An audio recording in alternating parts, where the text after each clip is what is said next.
for the Spoony one! Wrestling show! It's time for the Spoony one! Wrestling show! We are back with our review of Wrestlemania and in some ways the NXT Takeover show in Dallas. This is a complex one to review. I already took heat about my live Twitter recaps about this show. I believe this is firmly in the lower tier of WrestleManias. Not the worst. I'd have to watch the other ones that are considered the worst, like 9 and stuff like that. But the reason that this one is so bad is not because, like, as a self-contained show, it was horrible. The wrestling was average to below average. What really sets this one down is, this is probably the whole recap, is, for one, it's like the culmination of, like, an entire years of shitty booking. Yeah. You know, having learned nothing. Yeah. Over the year, the course of... Not a thing. You know, listening to the crowd and stuff like that. They had their chance at Roadblock to just abort this whole thing. It would have been kind of crappy writing, but at least the fans would have been a little happier than the main event that we got, which was universally shat upon. The second was less than the wrestling is the booking. Terrible. Top to bottom. Really, really bad. Top to bottom, just horrible decisions on who goes over. Right? So, taken in its entirety as kind of a summation of the year, my God, this was a bad show. Summation of a bad year, so I'm not surprised that it came out to be a bad WrestleMania, but... What really dragged it down was the fact that this came 2 days after the NXT Takeover show. Yeah. Which was an amazing show. Which was really good. And we knew at the time, just in advance, that this was never going to hold up compared to NXT. We should stop watching NXT before we watch WrestleManias and Raws and stuff. We should watch nothing but NXT. Then we'd have a very good and cheerful review show. Yeah, right. But I liked every single match on the NXT show. Every single one than any match on WrestleMania. And I'm going to take heat for that one too. I stand by it.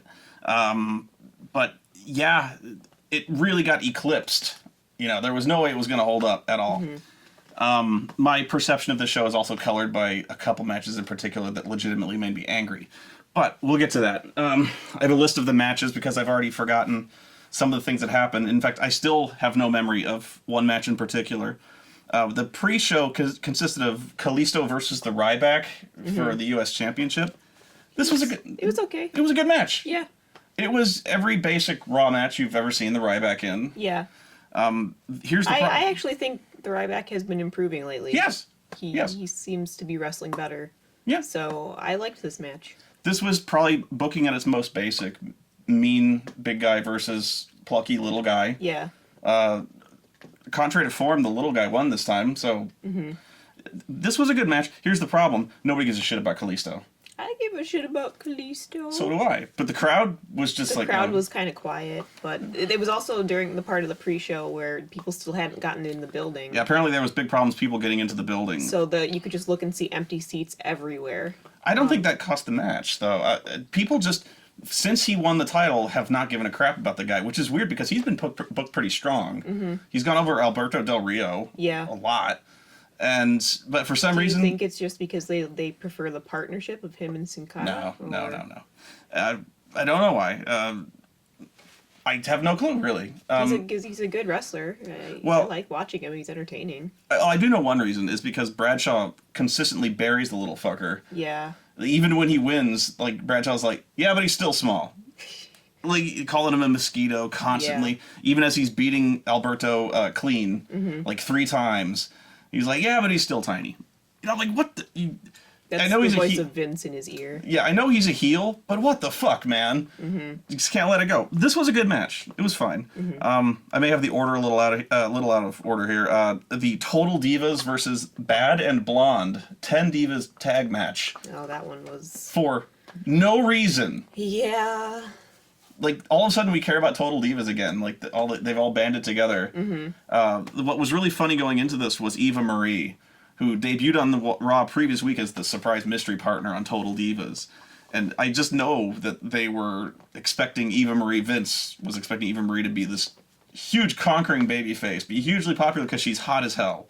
And that's all dudes care about, obviously. Yeah, that's all he thinks anyway. Except she sucks. She sucks hard. She's not a good wrestler at all. The thing about this match, I thought this match was going to be given 2 minutes tops, and give Brie Bella the pin over Lana. Mm-hmm. There's a lot of kind of little idiosyncrasies about this match, but it was given some time. Mm-hmm. Eva Marie tagged in for about 30 seconds, and she was fine. Yeah, she did better than I've usually seen her. I mean, she hit her moves correctly and then left. She had two moves. Expect from her. Sorry, she had 2 moves, like a flying head scissors and the sliced bread number 2, which, honestly, she surpasses my expectations as long as both people in the ring don't burst into flames. Yeah. But she did fine. She got booed like crazy, but they kept her out of the match for the most part. Everyone got 30 seconds to shine. Mm-hmm. And Brie Bella tapped out Naomi with the yes lock. I reckon this could actually be Brie Bella's last match, but that's just me guessing. She wants to retire and have babies. Little bearded babies. Little bearded babies. They come out with beards and flannel on, already vegan. Yeah, so the Total Divas won, and this really settles all sorts of things in the world. I feel like something was really accomplished. Yeah, the Usos versus the Dudley Boys.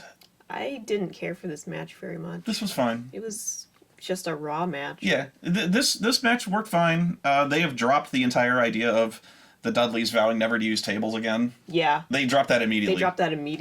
I know they're using even more tables. Yeah, I mean, they're heels and they're hypocrites, I know that, but the thing is, they're not even making a thing. For 1 week they came out. For this, they know what the people want. Yeah. Tables. The Usos got booed because they wanted to see tables and they want to see the Dudleys use the tables, and it was actually a really cool moment. I thought the Usos doing the double frog splashes through the tables. It was fine. It was a good match. That's about all I have to say about it. The Usos win, and then the New Day versus the League of Nations. Oh boy! I didn't see this one. I think I. Yeah, I saved you from this one. I got tired or got disgusted and left. Yeah, the New Day remains probably the most over baby faces in the company. Well, until Raw, there was a lot of cool debuts on Raw.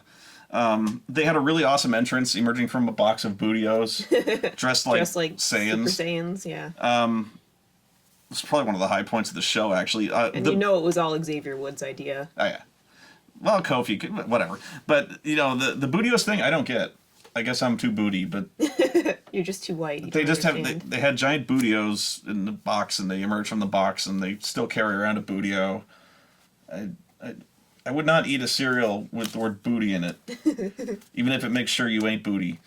This is more entertaining than the match itself, this lame dialogue I'm spewing on you. This was not for the tag team championships. They were not defended on WrestleMania. No. Instead, they changed the match up to literally the last minute. This was going to be a tag team championship match. Then it was going to be a 4-on-3 handicap match.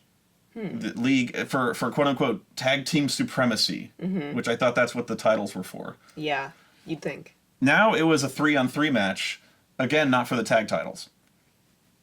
So it changes nothing. Changes nothing, and then on Raw, the New Day just basically conquered the League of Nations in a normal tag match for the titles. The end of which is they kicked Wade Barrett out of the league. I think King Barrett is done with the company. He asked for his release. It was a good match. As far as it goes, the League of Nations is the biggest job squad in the company. They ought to be feuding with the Social Outcasts for the bottom of the totem pole. They should.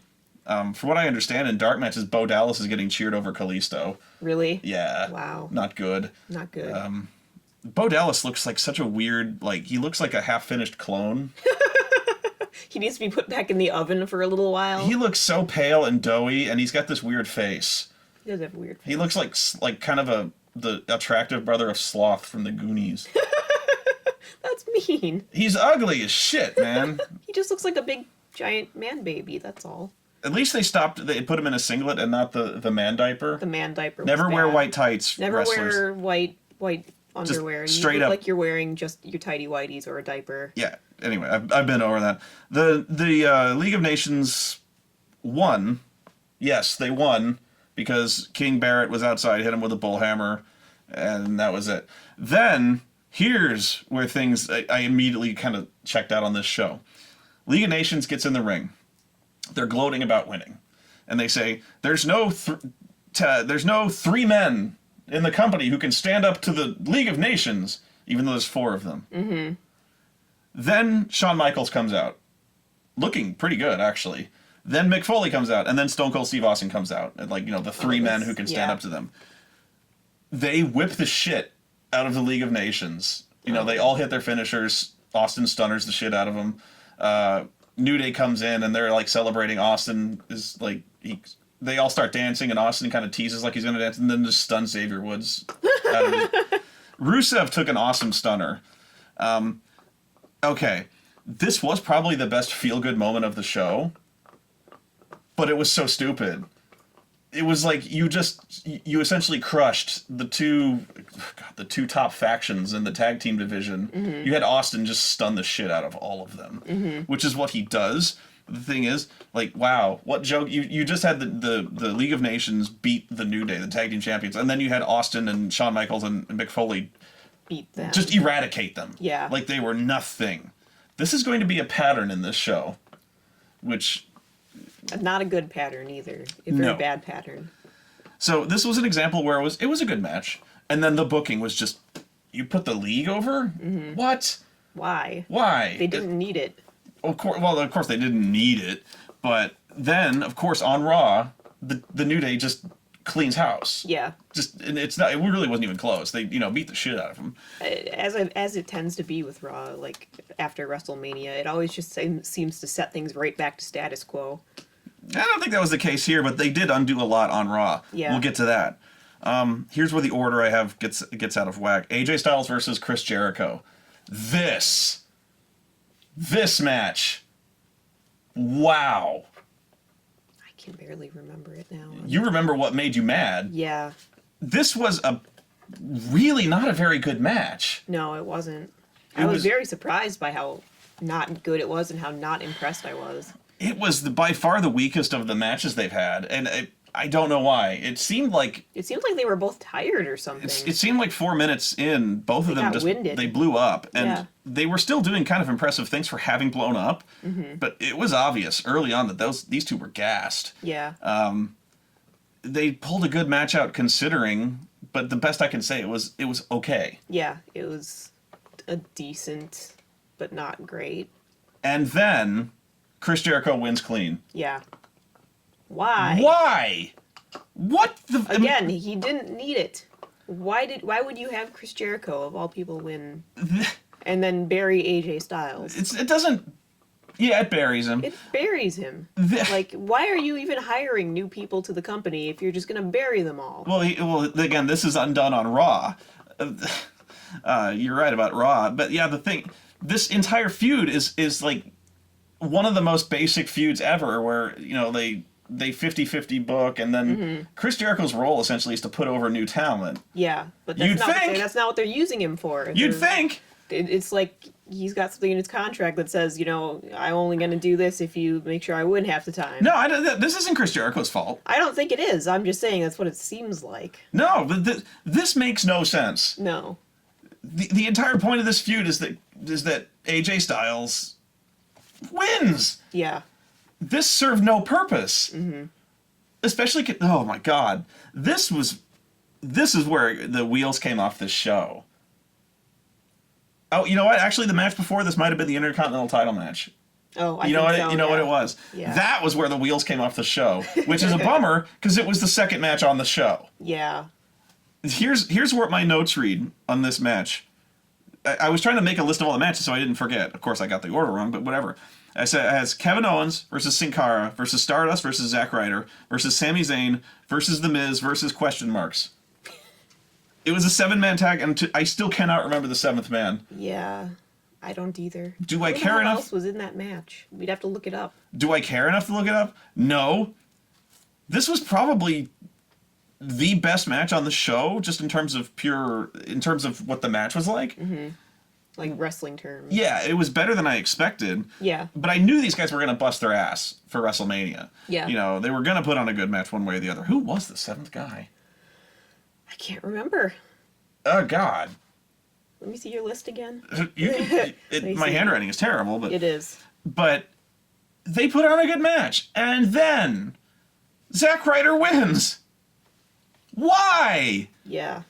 It got a huge pop from the audience. The audience was pleased, to my surprise. Do people like Zack Ryder? Is that Yes, a thing now? people like Zack Ryder. They like him a lot. And on Raw, they chanted, "You deserve it." Yeah. He deserves my ass. He doesn't deserve it. He's kind of, he had a cult following, a much bigger cult following back when he was like starting out. Mm-hmm. They were chanting "Push Zack Ryder" and stuff like that. Sure. But what people don't remember is that sometimes they get exactly what they want. They gave Zack Ryder a push. Mm-hmm. And then they wish they hadn't asked for it. Yeah. Because he's decidedly okay. That's what he is. Firmly mediocre. Yeah, he's okay. And that's really not what they wanted. He's almost like Damien Sandow in that way. Mm-hmm. Damien Sandow has more of an upside if they'd ever do anything with him. Mm-hmm. I was amazed he showed up on the show. I was amazed too. But yeah, was he the one in the match? He was in no. He was in the Battle Royal. Oh, he was in the Battle Royal, yeah. But yeah, Zack Ryder.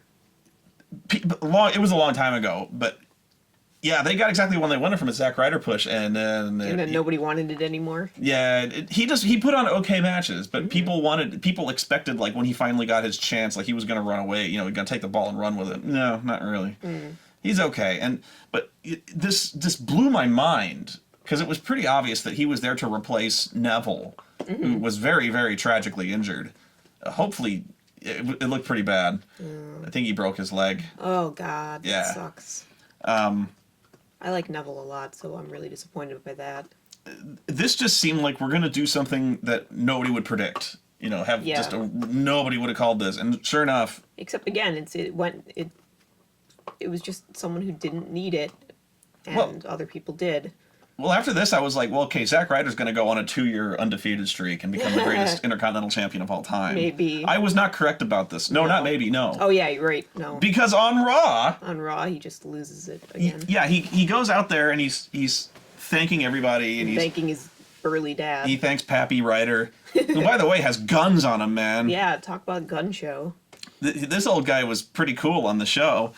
He goes out there and he's thanking everybody. He's, doing a very good promo about this, and then The Miz comes out and taunts him and says shit about his dad, and then this was my favorite part of Raw. I think this is where I got disgusted and left again. Yeah, you did. He taunts Zack Ryder into giving him a match for the title. That part I saw. Right. I didn't see the match itself though, because I got disgusted. But let me do this here. So he's saying shit about his dad and saying shit about how he's going to be a disappointment. You're going to be you're going to run away from a fight just like you're all hype. That's what he said. And so this is what Zack Ryder says to him. Woo, woo, woo. Let's do it. Okay. If you challenge me to a fight, any one of you, I'm going to kick your ass. Let's take this outside or whatever like that. You came at me. You were going to challenge me to a fight. And my response was, woo, woo, woo. Let's do this. It is impossible to make the words woo, woo, woo intimidating. Yeah. It's like, never mind, I don't feel it anymore. I laughed. I don't want to fight you anymore. It makes you pitiful. I laughed so hard when you woo, woo, woo.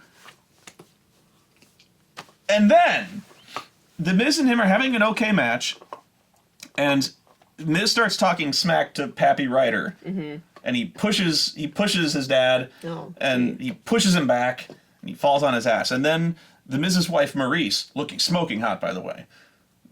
She's always looked good. Comes over and slaps Pappy Ryder. This distracts Zack, and Miz rolls him up for the win and the title. So he has less than a 24-hour championship reign. So that makes the entire ladder match entirely worth it. Yeah. At the very least, the fans were going like, you deserve it. You're going to have this run with the title. Oh. Yeah, you'd think just hearing that, they'd be like, let's change plans real quick and make him keep the title for at least a week. Well, I mean, anytime, 24 hours after Raw, I was, wow. It's not the first time I've seen this happen, though. No, it's not the first, but... It's just as stupid every time, though. They did the same thing with Kalisto, actually. Did they? Yeah, when Kalisto won the title, Alberto just beat him right off the bat, and then Kalisto beat him on SmackDown, the very next night, so it kind of bounced between the two. But in the end, Kalisto won clean like twice, 3 times in a row. So it's settled. But woo, woo, woo. Oh my God. They should have had Mojo Rawley like come out and turn heel on him. Like, you didn't thank me in your promo. What up, bro? That was his big retort to The Miz. You know, he's complaining about how he lost. It sucks to be you, bro.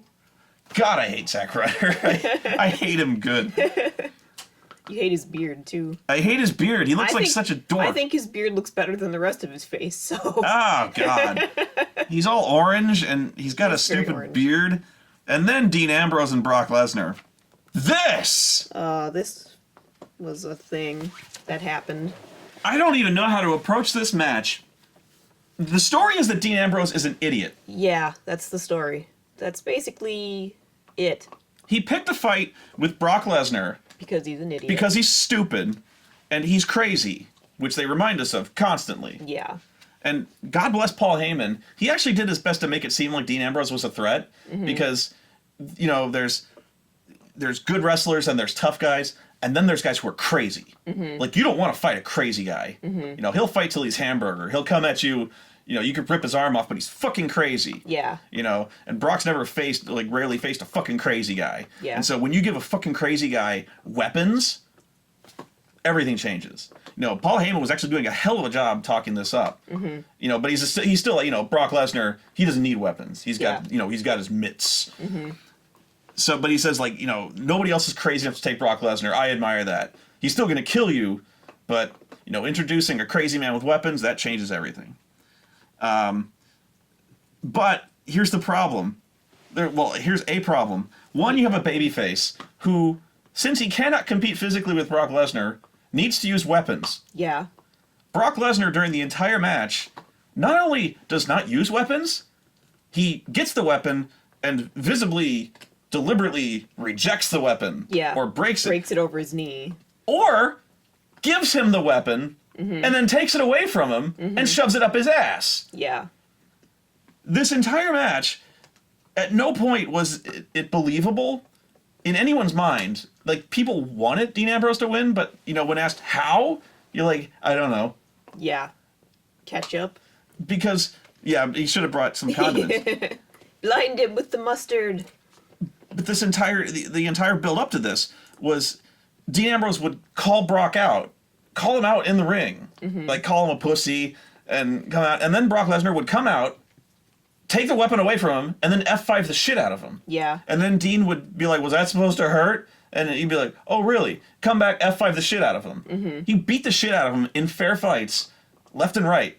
At no point, except one point, Dean Ambrose got the edge on him, and he hit him in the balls from behind, and then ran away. Yeah. And he required Roman Reigns' distraction to hit him in the balls. At no point did anyone seriously believe, like, in character and storyline, that Dean Ambrose had any shot at winning this. I went on record saying, like, if this is true to booking, Brock should eat this man in 20 seconds. Yeah. He probably could have. Oh, yeah. But yeah, it was the only heelish thing that Brock was really doing was kind of toying with him. Yeah, which is more like what Brock Lesnar's do in the wild anyway. Yeah. So You can't blame him for that. That's just, you know, he sees motion, he bats at it. Well, actually, I was gonna say, but they may have mentioned that, like, Brock was toying with him, like with a cat with a dead mouse. They may have said that. Did they? If not, I'm taking credit for it. But yeah, that whole match was. He used every weapon he could find, and he got his ass kicked and pinned. Yeah. Pinned clean. Pinned clean as one can in a street fight. Didn't require Paul Heyman's help. No. This... Didn't require any weapons. Didn't cheat at all. He didn't cheat. Well, you can't, but he didn't require any weapons. So the story of this is... you can't cheat in a street fight because it's no DQs. But right. But he didn't do anything that you could have been DQ'd dastardly, no, not really. He just fought. So the story of this, in the end, was that Dean Ambrose, given his choice of match, given his choice of weaponry, including a chainsaw... And a bat with razor wire around it. A chainsaw... Which he attempted to use.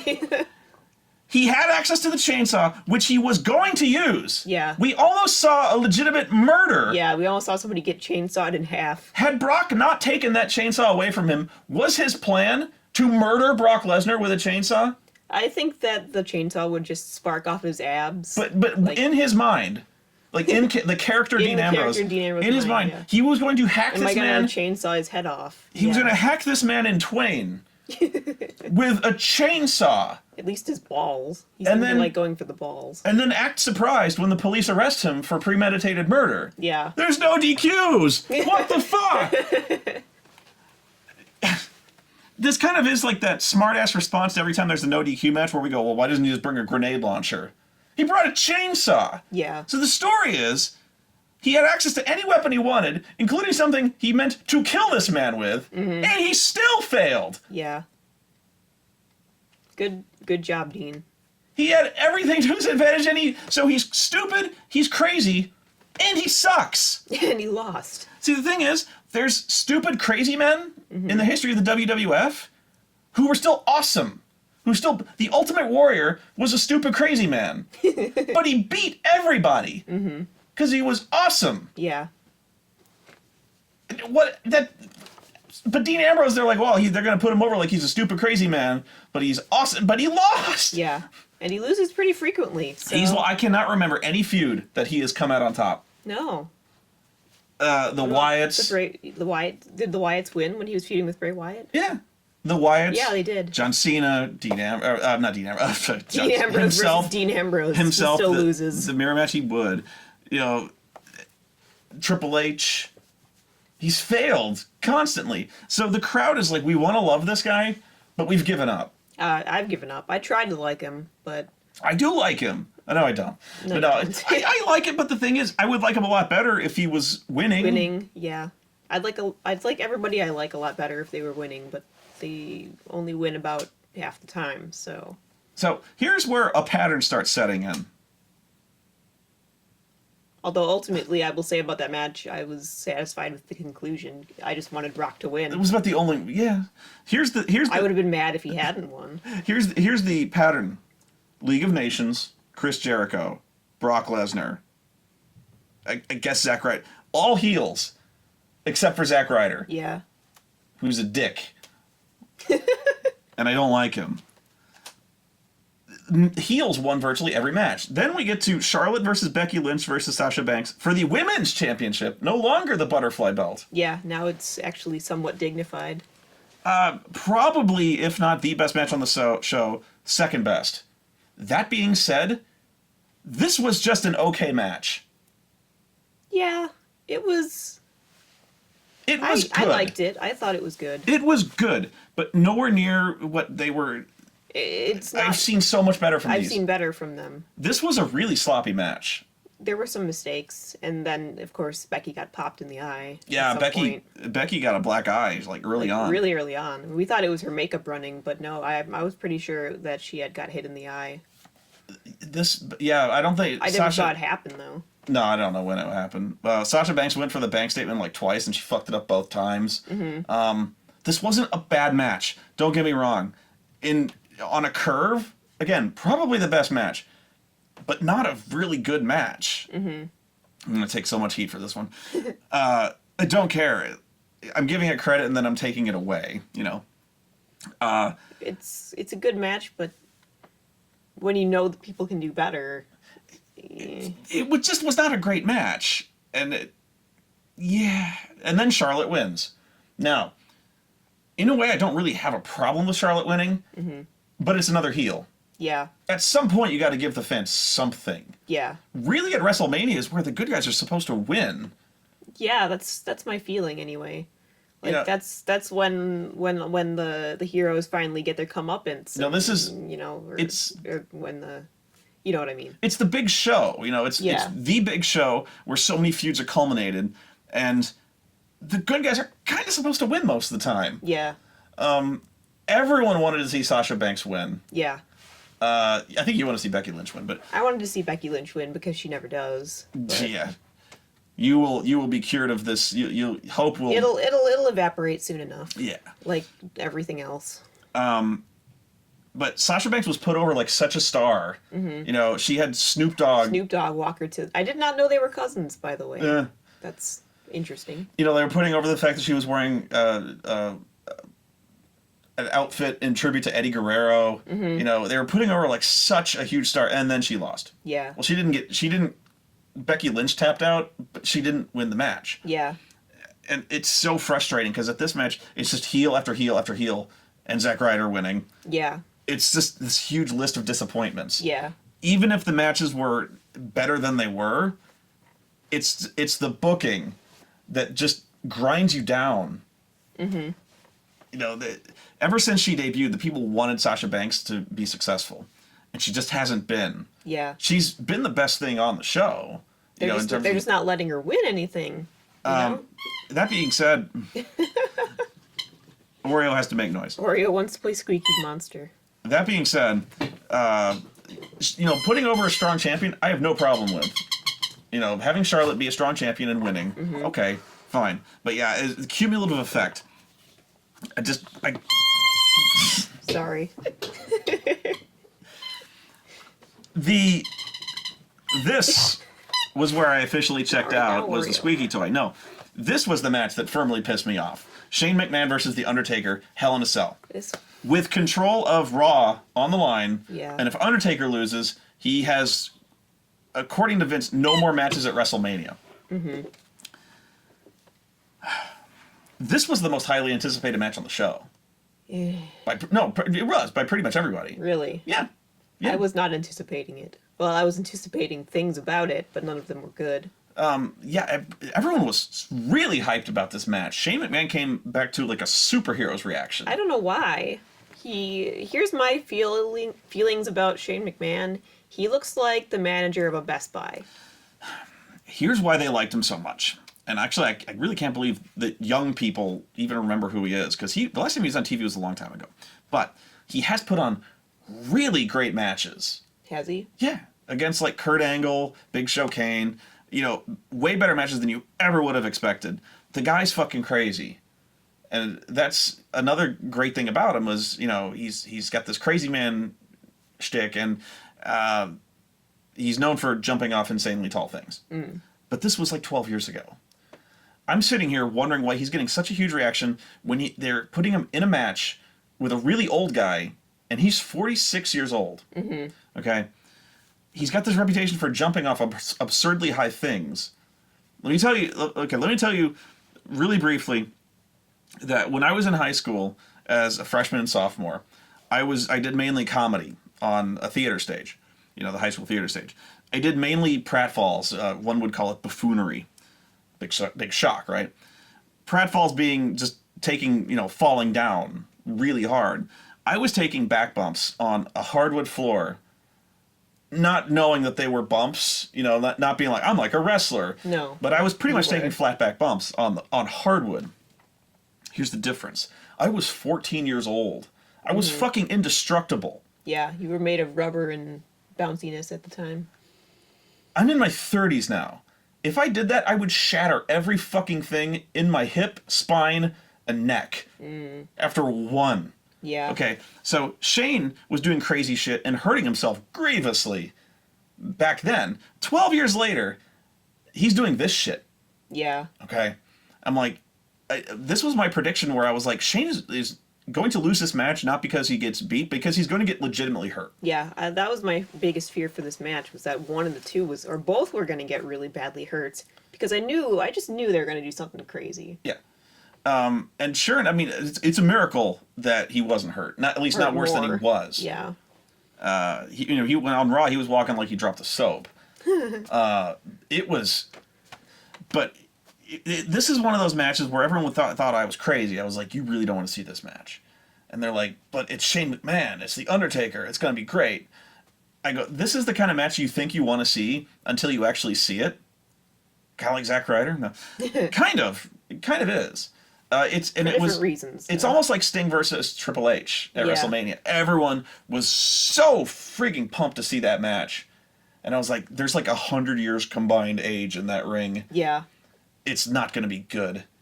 And it was probably as good as it could have been. Yeah. Which is not good. Not that good. Yeah. And I hate being right in this case. I do. Yeah, you'd rather it be a great match, but Yeah, I want to see a good match. there's only so much you can get from Yeah. people full of sand and dust. Yeah. So, this match starts off in the cell, and it's not good. It's just a bunch of really slow plotting, punching and kicking, Yeah, and getting very thrown. slow. Well, the thing is, they don't want to get Shane blown up. They don't want to get either one of them blown up. And Undertaker was looking tired. Yeah, The announcers are doing everything in their power to put over how tough Shane is. You know, like he practices jiu-jitsu. Yeah. You know, he's training with Hoist Gracie. Did Hoist Gracie teach him the sharpshooter? That's not a jiu-jitsu move, but No. whatever. They're putting over, like, at every turn that Shane has a chance against this guy. at no point did I feel like that was so. I know I'm bringing up credibility in a show where a guy is wrestling. He's wrestling a zombie man. He's wrestling zombie man.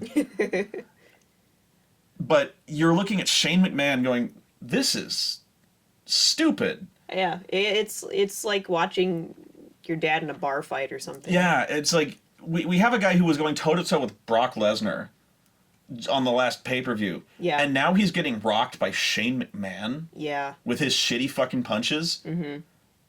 I'm going, no, it's bullshit. He's a wrestling zombie man. He should not be, like, selling this, like, he's He in was the selling corner, a like, lot. covering up Yeah. to Shane McMahon. Shane McMahon. It was bad. Yeah. And then Shane gets a pair of bolt cutters, cuts the cage open, and I knew right away what was going to happen.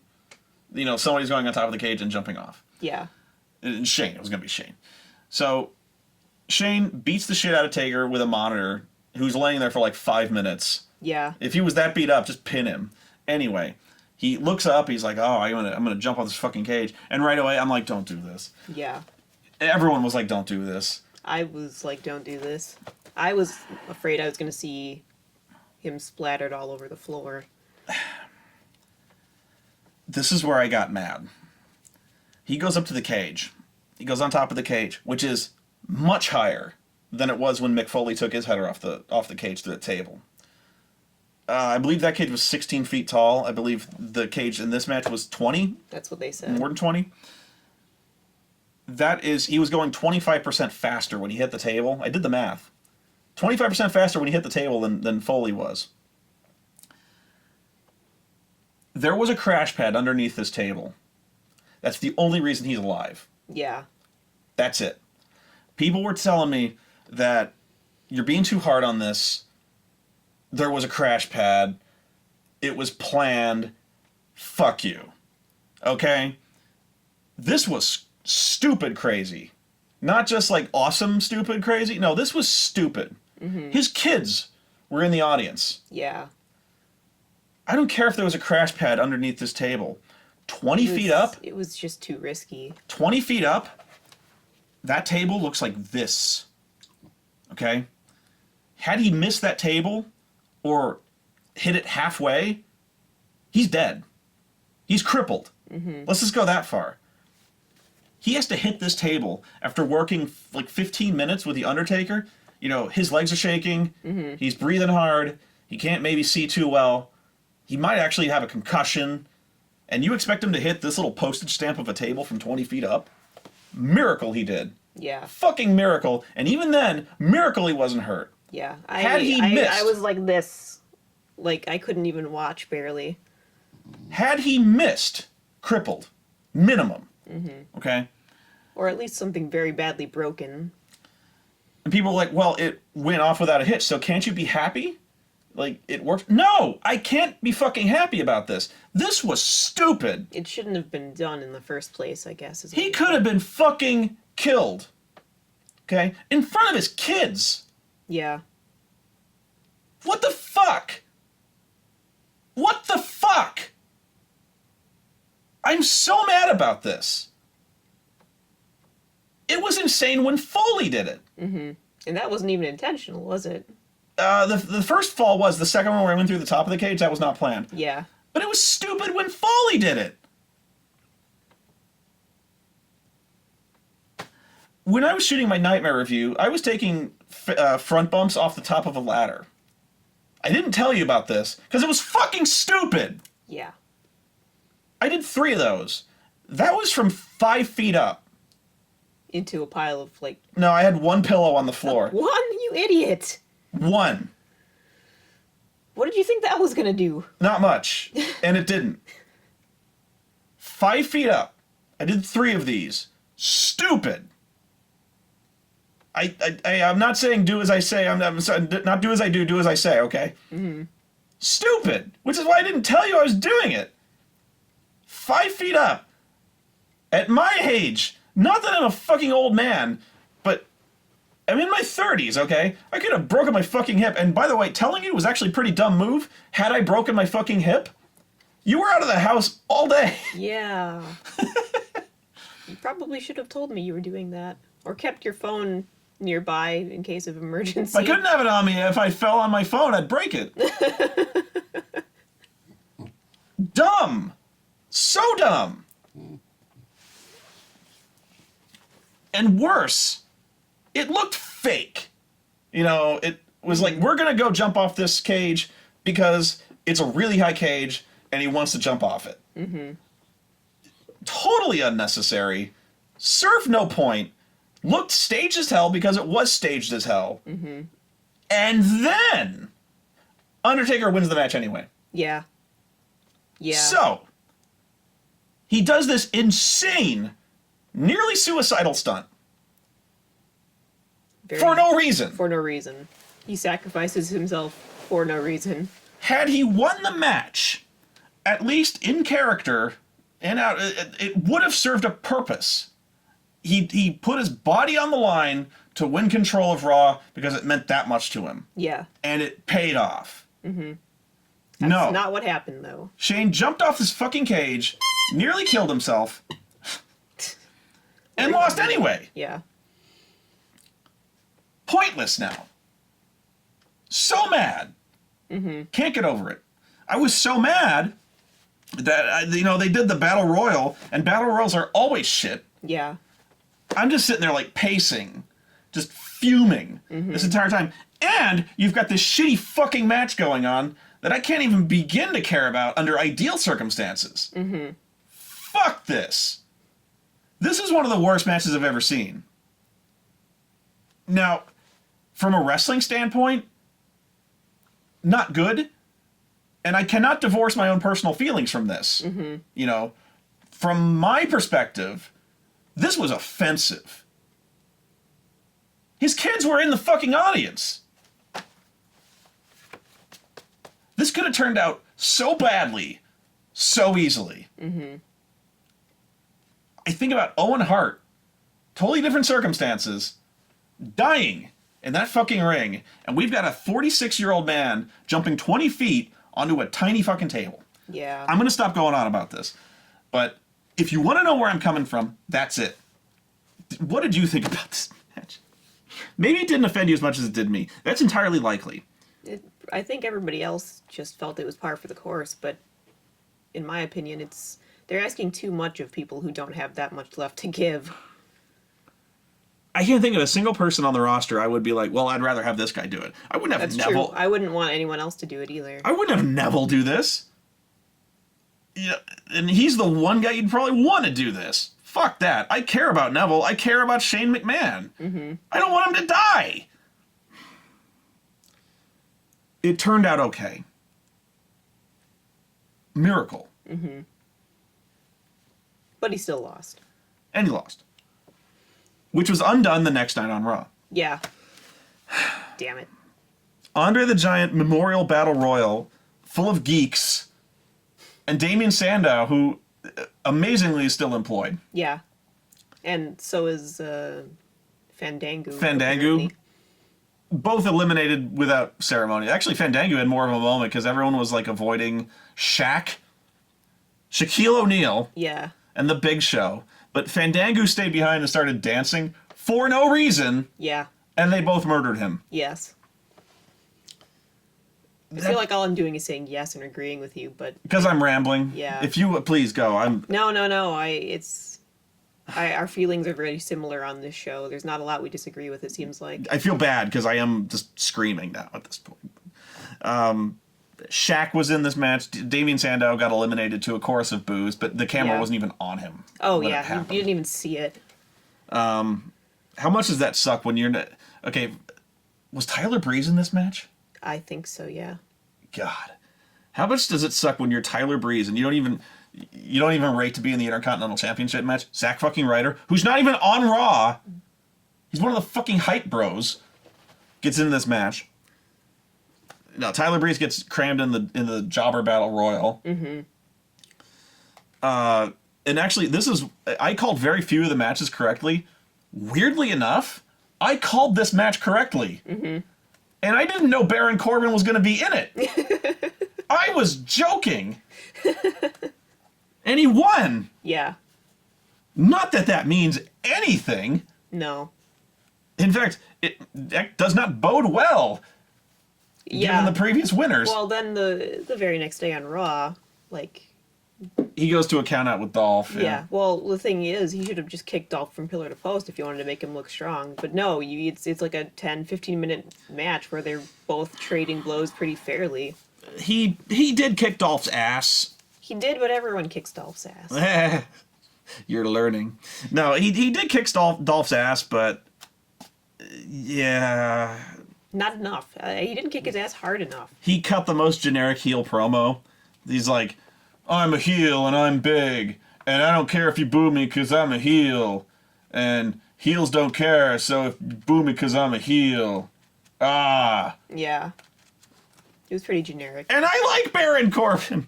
The thing is, he's going to get so homogenized, you know. Yeah. That also Apollo Crews, he's going to suffer. Oh, yeah. He's going to suffer on the mid-card. He's really not a very good promo to begin with, and then they're going to do this shit where they're going to have Renee Young say, my guest at this time, Apollo Crews. Apollo, how do you feel about Kevin Owens kicking this guy's ass? And then he's going to do the same fucking promo every fucking guy does. Mm-hmm. And nobody's going to care. Yeah. Gonna get heat for that one, too. But before you start with this, I direct you to the previous line of success from the NXT graduates. Not good. No. I hope for the best for Apollo Crews. Insanely talented, this guy. Mm-hmm. Although he squashed Tyler Breeze, who is also very talented, and showing up in a Jobber Battle Royal. Then the finale... Oh, sorry, no. Then The Rock came out with a flamethrower. Yeah, which we thought was a t-shirt gun at first. And then fire came out of it, and we were very confused. Why did he have a flamethrower? And why did Dean Ambrose not take the flamethrower? And then we realized why he should not have taken the flamethrower, because there are few nightmares in this earth and beyond more terrifying than the thought of a Brock Lesnar on fire. Yeah. Chasing you. F5ing you on fire. Because you know that wouldn't kill him. There's not enough to burn. It would just like hover above his skin. It's gonna be like the Terminator when the gas truck blows up, and they think the Terminator's dead, and then the Terminator comes out, and it's just like his skeleton, and they're like, "What the fuck?" Yeah. It'd be flaming Brock Lesnar skeleton like come out and just fucking kill him. Yeah. And his skeleton's gonna look like that tattoo on his back, like with the horns yeah, and it is. shit. It's gonna have the fangs and shit. Yeah, and it's scary as he should have done it actually. No, but yeah, I was like, the chainsaw was probably a better move than the flamethrower. So The Rock comes out for no reason with a flamethrower, for no reason, and does he even talk about anything?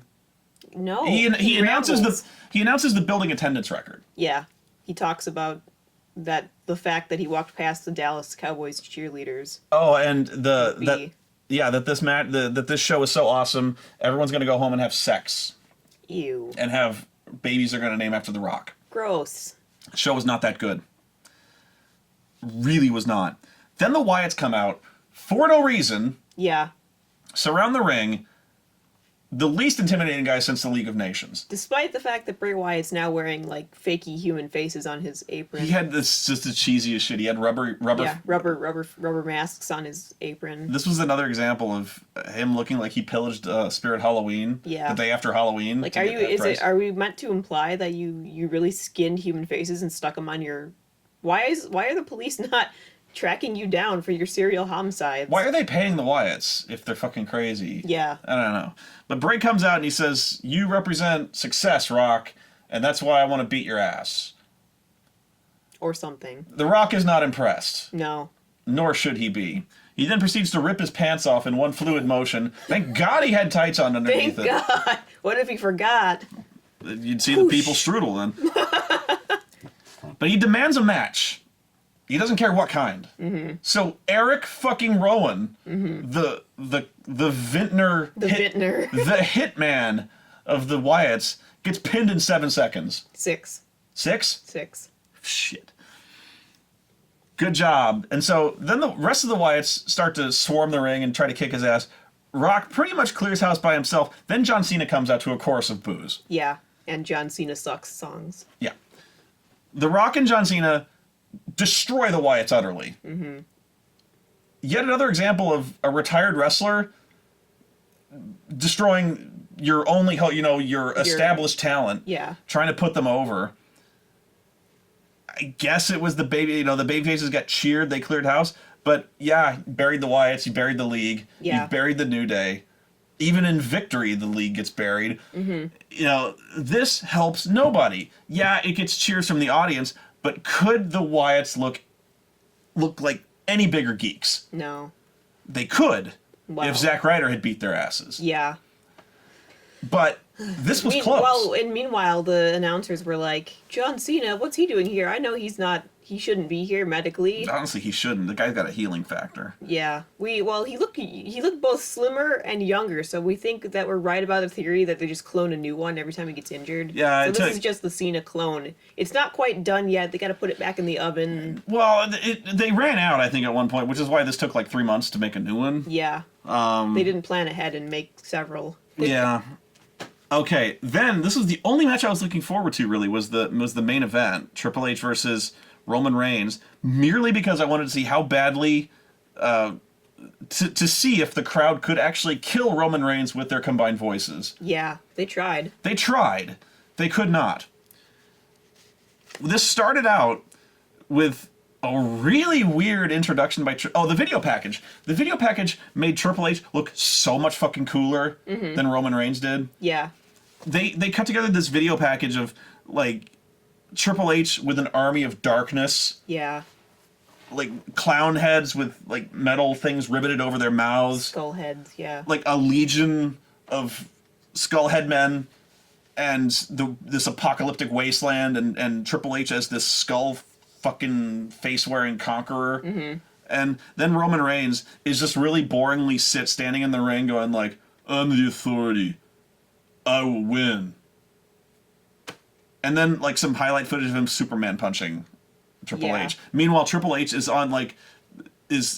riding down the plains of Samaria on a battle steed, killing fuckers with an axe. Sitting on a throne of blood and bone. Heavy metal music. With his hot wife in leather. With his hot wife, like, on the armrest, like, in a bikini. Which, I'm not exaggerating, she was sitting on a giant throne of stone, shaped like an iron cross, with a fucking skull helmet on, looking like General Kale from Willow. Yeah. Which was pretty cool, actually. It was cool! Roman Reigns, not that cool! Roman Reigns got the most boring intro ever. Yeah. Like, it was just his normal video package, and then he walked in and he punched the ground, and then the graphics were, like, a second off. Yeah. So and then there was a lot of pyro. The ground didn't explode in time, even. Yeah. So it was just lame and made me feel sorry for Roman. You know what they need to do to help Roman, and this is going to sound so simple and so stupid? Get him better music. Yeah, get him better music. He has the most boring music It's just, he could use a change. He needs a change. Meanwhile, Triple H is coming out to fucking Motorhead. Yeah. This guy, Yeah, it doesn't compare, and it actually seems very lame. It actually grinds your energy down because it's this slow plodding minor chord. Yeah, it's like it's almost like it's villain music. Kind of. It should be like the big slow stupid one, and he's not slow and he's not stupid. I know. He just has 3 moves. That's all. But at every turn, then Stephanie comes out, pure supervillain mode. Comes out and cuts this promo about how we're all pathetic and weak and how we'll bow to authority. We need to be sheeple that they protect with their evil. And the crowd is like, woo, we welcome you, our bitchy overlord. Really? At one point, Chris Jericho on Raw comes out. I liked her outfit, by the way. I would steal that outfit. Oh, yeah, I would too. You look great in those heels. Thank you. Now, at one point in Raw, the announcers at the beginning of Raw, by the way, come right on camera and say, post-WrestleMania crowds are fucking crazy. Yeah. They're going to boo all the baby faces, just so you know. Because they wanted to cushion the audience at home for why they fucking obliterate Roman Reigns. Yeah. But Well, like, how many times during WrestleMania, when he won, did they have to turn the crowd speakers off? they muted the crowds. Yeah. They muted it. But let me finish on Raw here. AJ Styles is in the ring after losing. Chris Jericho comes out to wild cheers. He's a heel. So Jericho is trying his best to get people to boo him. Yeah. And it's just not working. Yeah. But he says something like, you're an idiot. Styles, you're an idiot, just like all these people here. You guys can all shut up, idiots. And the crowd, in response, chants, we are idiots. Yeah. Yeah. Wow. The crowd was trying to put themselves over like crazy. My favorite moment of which was when, during commercial break, somebody brought a beach ball out, and a security guy took it away, who apparently got bigger boos than Roman Reigns did. For taking away beach ball. This proceeded You bastard. This resulted in a chant of, we want beach ball. Let's go beach ball. Beach ball sucks. Yeah. Beach ball does not suck. Beach ball was the coolest thing on the fucking show, and I didn't even see beach ball. I would play... God damn it, that guy. Apparently there's a lot of beach balls, so... Beach ball does not suck. He's very popular. They should sell beach balls. They should. Anyway. No. So Roman Reigns comes out, 100% booing, as far as anyone could tell on TV. Yeah. There were people cheering him, I have no doubt. There were cheers from individual sections of ladies. But kids is mainly kids. It's mainly ladies. Really? Yeah. You think so? Okay. It's the ladies who think he's so sexy. He has the dreamiest eyes. He does have dreamy eyes. But yeah, Triple H from the beginning. Oh no, I'm sorry. Stephanie looked like Rita Repulsa. Or Anti-Entity. Yeah, or the guy from Willow. But yeah, I think somebody photoshopped an image of like Stephanie going like, after 10,000 years, I'm free. So yeah, and okay, I thought this was going to be a good match. It was not. No. Believe it or not, Triple H, Roman Reigns... Triple H can carry a match well. Oh yeah, he always has. And Roman Reigns, when carried, can put on a really good match. Mm-hmm. I reference you to the Brock Lesnar fight at last year's WrestleMania. Good match. Really good match. Mm-hmm. So I had really high expectations for this one. So did I. This was not a good match. No. This was boring as shit. It was boring as all get out. And this wasn't because I was in a bad mood from the Undertaker match. This was a bad match. Yeah. Like, I don't know what happened, but it's like Triple H was like, I'll let him stand on his own, and he failed at it. Triple H was doing a lot of stuff that was very un-Triple H. He was doing a lot of submissions. Like, he was doing, like, an arm breaker. Yeah. Doing a lot of arm bars. Yeah. Which is Chris Jericho's gimmick, by the way. He's the man of 1,004 holds. A WCW thing. Maybe somebody was just feeling off tonight or that night or something. I don't know, but it was just a lot of, like the Shane match, just a lot of clubbering. Yeah. A lot of just punching around. Yeah, just two big guys punching each other. Roman Reigns has a limited enough moveset, mostly consisting of punching and kicking people in the face. Yeah. You have never been impressed with this man. Nor do I blame you. No. This was just a really boring match. Yeah. And the finish was just something awful. The finish was abrupt and weird. It was just, it was pretty much what I expected. I was expecting more. Like, it almost seemed like they didn't, like they got cut for time or something. You know what it was? It was very un-Wrestlemania, and I don't know if this is a good thing or bad thing.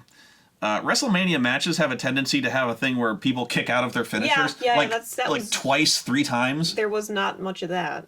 Which is weird. So yeah, like I don't know if anyone kicked. Did Roman Reigns kick out of a pedigree? I don't know if he ever got it. I don't know if he ever got one in. He tried, but I don't remember if he got one in. I don't think anybody really thought it was going to be the finish. that was why it was kind of anticlimactic. Was he just kind of Triple H goes for a sledgehammer, apparently not caring if he gets disqualified. Yeah. There were like 2 other occasions where Stephanie blatantly pulls the ref out of the ring, not a disqualification. Yeah. Now, I know that it's WrestleMania, and in character, the referee was like, I can't end this match on a DQ. But when the sledgehammer enters the ring, okay. He actually tries to use the sledgehammer, Roman Reigns ducks and spears him, 1, 2, 3. Yeah. Had he hit him with the sledgehammer, disqualification. Yeah. So, I think everyone thought he was just going to kick out of the spear. I thought so. Usually in these matches, people kick out of like 2 or 3 finishes. Whether or not that's a good thing or a bad thing, whatever, but it was very unexpected. Yeah, it made the end feel like it came out of nowhere. Which could be a good thing done right, like an RKO, he hits it out of nowhere. If it was surprising that Roman was going to win and it came out of nowhere, maybe. Nobody but was surprised by this. We all knew he was going to win it. That was a big problem with the show, was after Roadblock, when they had the chance to put Dean Ambrose in this match, nobody really thought they would. Mm-hmm. They were really hoping they would, against foolish hope. But as soon as Ambrose lost that match, the sense of inevitability surrounding this match was just a tar pit. Yeah. As soon as this match started, everyone knew what was going to happen. We've known what was going to happen for the weeks leading up. Now, they've been booking the storyline for over a year. This is how the feud is supposed to end. Yeah. Is the good guy wins, triumphs over the authority, and expels them from, the WWE. Not that happens. No. But so why does it feel so shitty? Because nobody likes Roman Reigns. Yeah. Had this been Daniel Bryan, and actually has been Daniel Bryan, was wildly successful. Yeah. When Daniel Bryan finally won that match, everyone loved it. He overcame all the odds, won 2 matches in one night, beat all the odds, won, defeated the authority. They wanted to replicate that, I can only assume, in this case, and they hated it because they're pushing Roman Reigns down our throats. Yeah. And I do not want Roman Reigns pushed in my throat. You want Roman Reigns gently in your throat. Whatever.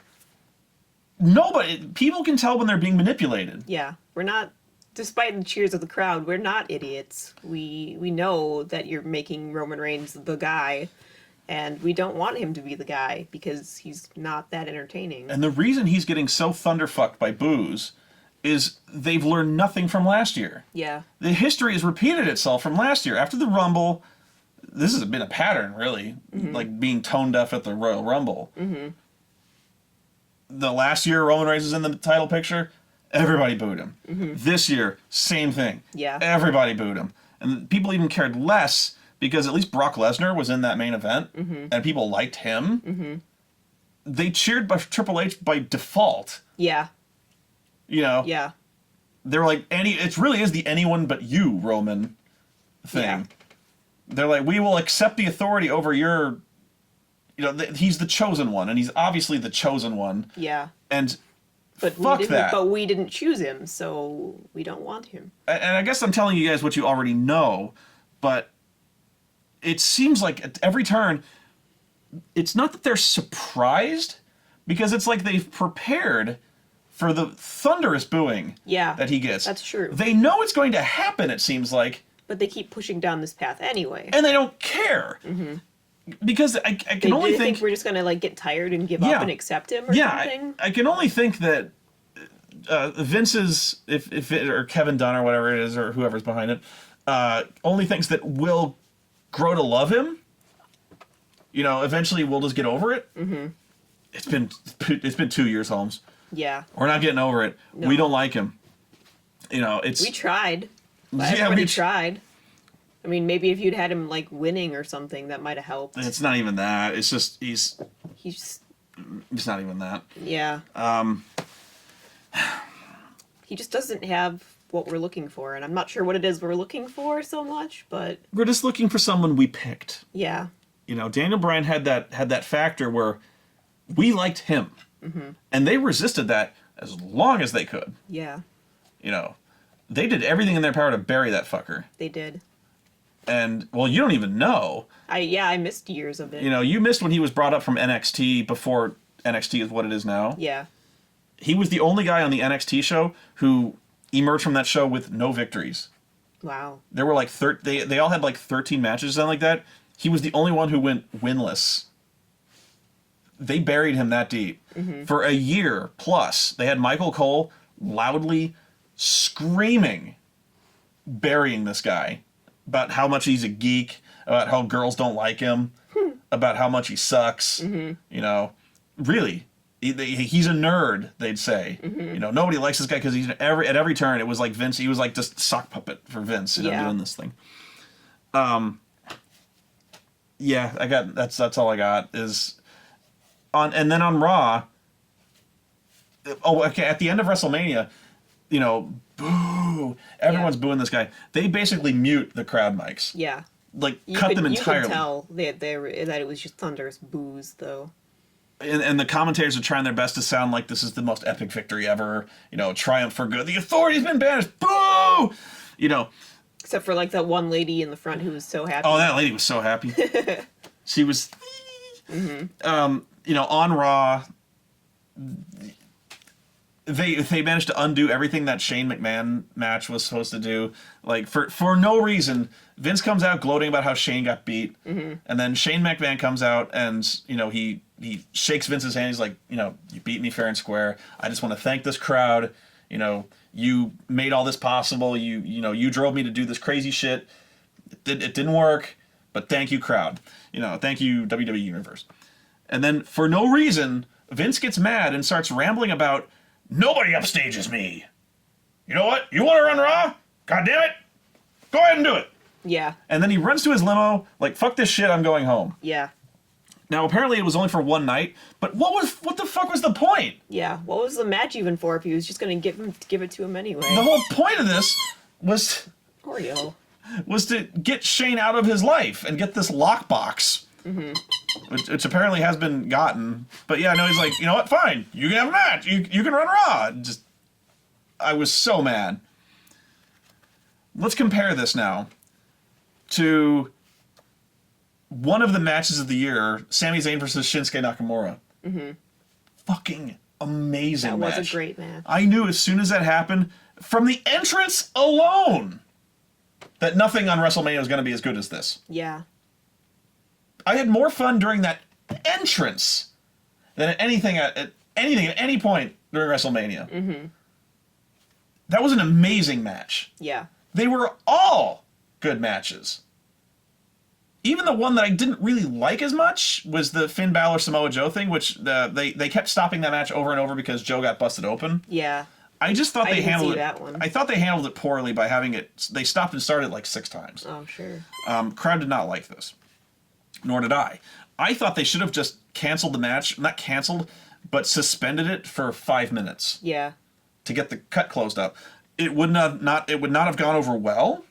But it would have worked better than stopping it every 5 minutes. No, every like 20 seconds. Yeah. You know, because they didn't close the cut properly. They were just taking a towel and like wiping his face off. Ugh. That did not close the cut. No. They're lucky it actually did manage to close, kind of on its own. But they should have just taken 5 minutes, like, you know, call a doctor stoppage, get the cut closed up, come back, run a video package, come back, finish the match. That said, once things calmed down in terms of the cut, it was a great match. It was awesome. I was initially kind of shitting on it because of the doctor stoppages, but once it got going, it was great. The Bayley Asuka match, you know, people didn't like how that one turned out necessarily, but it was still a great match. That's really, I mean, it was really almost depressing. This is the second time I've said that after a Takeover show. Yeah. It was honestly depressing having watched such a great show, knowing that in 2 days, the Raw brand is going to put on a pile of shit. Yeah. And sure enough, there you go. Yeah, you were right. But that's why I say we should stop watching NXT before big events. See, you got it backwards. Like, you know, you want to save it for after. Save it for after, and then you feel better. Just so I'm not dreading the show. Yeah. Like, you save NXT as a reward for ourselves or something. But I don't want to. I want to see NXT now. I know. Okay. But it's like having your dessert first. There's nothing to look forward to then. We're comparing Raw to eating our vegetables. Yeah, it kind of is. That's all I've got to say, babe. Do you have any other insight into this show? Not really. Seriously, because I've cut you off at every turn. I feel bad. You a little. That's fine. I didn't have a lot to say that disagreed with you. I agreed with everything just about, and yeah, there were a lot of I kept getting up during Raw and leaving the room because I couldn't stand it anymore. You I was hated just Zack Ryder disgusted. good. I hated Zack Ryder, and I hated that he then lost immediately. Yeah. Like, if you're gonna give it to him for at least a week, you know. But he deserved it, babe. It's like they just want to spite the fans now. It's like they're doing things just because they hate us. I want to disagree with you, but in some cases it's hard to argue. Yeah, especially with Roman Reigns. It's like, God damn it, you will like this man. Yeah. Yeah. And I don't know. The only positive I had was it was nice to see Cesaro come back. Cesaro came back on Raw. But Raw was actually really good. there and then, you know, people from NXT came up, but I dread seeing people from NXT come up now because they get ruined. Yeah. They're just going to be sitting on the mid card with nothing to do in pointless feuds that seem really stupid. Okay, well, you say that. AJ Styles did win the #1 contenders match. So, as much as I was complaining that they weren't doing anything with AJ Styles, he is in the #1 contenders match. That's true. I was glad that he won that. Downside, Roman Reigns is probably going to kill him. Yeah. Yeah. In a match that, for some reason, sucks, even though AJ Styles is good. But it's easy to get excited, and it's a good thing to be excited because despite my complaints early on about Raw, a lot of good things happened. Mainly all of them NXT debuts. Yeah. You know. I dread them. Like, it's like they're taking away from NXT and just doing nothing with it. Well, I'm going to hold out hope for this one because there was a lot of really... I think they like Enzo and Cass, who are called up. Apparently they're bringing the Vaudevillains up. Oh, are they? That's good for them. By the way, Simon Gotch is my boy. Shout out to Simon Gotch. They're my favorite tag team. So really? Yeah, I would really like to see them succeed. Yeah, I want to see all of them succeed. Yeah. Enzo and Cass were hugely popular. Were they? Oh yeah, that's big time. Good. Everyone knew the chant. Speech. So They actually got it. They Enzo skewered them in his promo, you know, and the charisma those two teams had right off the bat, like he was making fun of Devon's lazy eye. Oh, jeez. The thing, you know, Devon reacted, how dare you, and you know, Bubba had to hold him back, and you know, they should have made fun of Mama Dudley. Just the reactions were great, and the Dudleys are acting like really good heels. I really dig the hell out of it. Come up. Who else got brought up? I think they wanted Bayley when they had the women's championship match belt presentation ceremony. Yeah. They were chanting for Bayley. She wasn't there. No. Bring up Bayley, for God's sake. No, don't do that. Well, they'll ruin her, but I feel like she's been left behind by everyone else, and it's not fair. And it's only because she's not modeled pretty like everybody else. I don't think that's why. I feel like that's why. I want to see her long enough to have a rematch with Asuka at least. Yeah, well, I do want to see that. But there was a lot of really cool debuts going on. Baron Corbin's been called up. I like Baron Corbin. I didn't like him at first. I like him better now. I've turned the corner on the guy. Yeah. He's doing really well. Apollo Crews got brought up. Mm-hmm. I don't know why they call him Apollo Crews. Uha Nation's a much better name. That is a cooler name. Yeah. I actually, you know, Raw made me pretty optimistic, all things considered. I feel like I'm getting so jaded. You're getting burned out. Yeah. Because we've watched a lot of wrestling lately. Yeah. Oreo's getting impatient, and I think that's as good a cue as any to end this because I'm just rambling on, as I'm wont to do. Any final words for our lovely audience? I've got that. I hope I'm wrong about them screwing up everyone they brought from NXT, but we'll see. All right. So thank you for watching, everybody. Sorry it took so long to get this one done, but had a lot of thoughts, a lot of rage to process. Yeah. And I was it's in like mourning. Digesting meat. It takes a while. Yeah. I was in mourning for poor Zach. Woo, woo, woo. You blew it. Ha! That's all I got. They should bring Pappy Ryder up. I know, right? He was really good. Had big guns, man.